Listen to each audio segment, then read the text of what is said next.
Whiteboards. I love them. Around the office at Red Eye, I use them to send positive messages and reminders, and to start conversations and inspire hard work. Then everyone in the office can add their own thoughts and feelings throughout the day.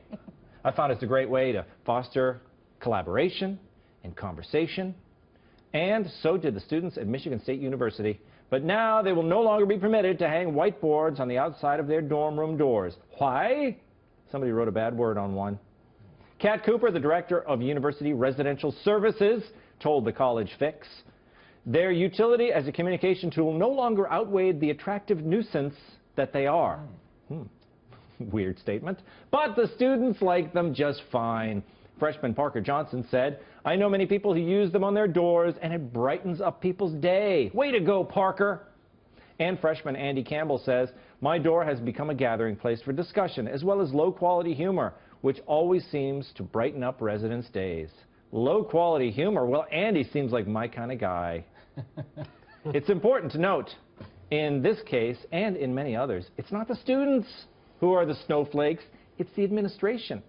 This generation of young people gets a bad rap for being overly sensitive, but it is more often than not the crackdowns on free speech come from the Gen Xers and the baby boomers that make up the faculty and administration offices. You know, they could use one of my whiteboard messages. Guns, you were nodding your head. Do young people get the blame for the snowflake thing when it's actually the faculty, the hippies? Well, it's a give and a take. It's this mindset that you know, people want their safe spaces now, and they're all like sissy Sallies as far as I'm concerned. You mentioned snowflakes before. It's like, oh, college is supposed to be this great safe space that we're all supposed to get along. Well, that's not the way life works, and they want to. I hate this, and I think that's part of the reason why, you know, you're seeing a divisive country as much as we are, especially in the educational system. Because they can't have their whiteboards? Well, yeah, but they're just trying to stifle free speech, or just stifle speech, and they want all of us to have, like, gag balls. It's kind of like a Saturday night at your place, you know what I mean? That, like... I don't know what you mean. It's the fact that we can't express ourselves at all anymore, and if you do it, you're offending somebody else.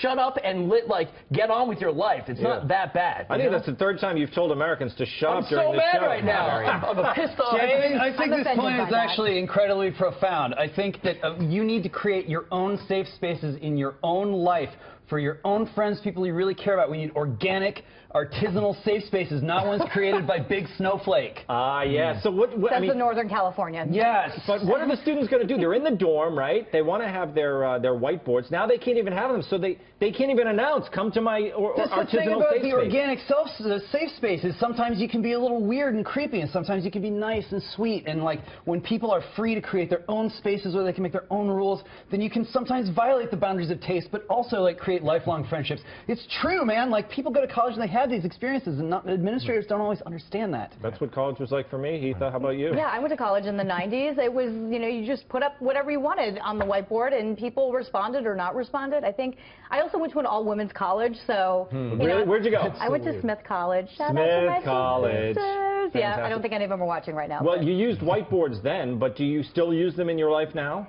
Yeah, in my house, my husband and I make little notes to each other on the whiteboards. You do. Yep. That is so wonderful. Some of those messages I get very offended by. I kind of want him to take those down. No, I'm just kidding. Like yes, we do use the whiteboards, but you know what? It's messaging. It's like a live Facebook wall. Like, I don't understand why everyone is getting so offended by it. Hey, that's a good their point. job. It is their job. How else do you alert people about, like, the toga party going on, or leave your phone number for somebody? I mean, that's not all bad things going on. I went to Fordham University and wrote my number on all of them. Nobody called, but still, it was a great way to be like, yo, what up? He tried.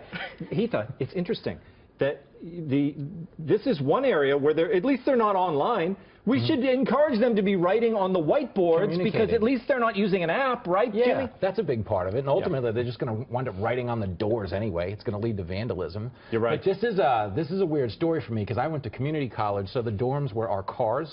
You know, it was like a totally different experience. They're like, no more neon around the license plates. But no, I just think colleges in general, to everybody's point, we're training people to get offended, and we're creating a society that no one can stand. Like, no one's ever been at the party and been like, oh, wow, I can't wait till the guy who gets offended at everything shows up. Like, you've never been there and had that experience. And that's why I think they need to take the power back from these administrators, because what you said earlier, and Guns did a terrible job of answering, if I do say so. Which, by the way, I look like a scared straight for Guns. Look at the outfit. I look like the ghost of Christmas Future. They're trying to scare you. They're like, if you don't stop being right. Yeah, look at him, then look over at James. I just wanted, you got your role model. One of these went wrong here. I just wanted to beat people on Twitter to it. That's all I was doing. But no, I think to your point, the colleges, it's not the kids, the institution. There you go. You were listening to me.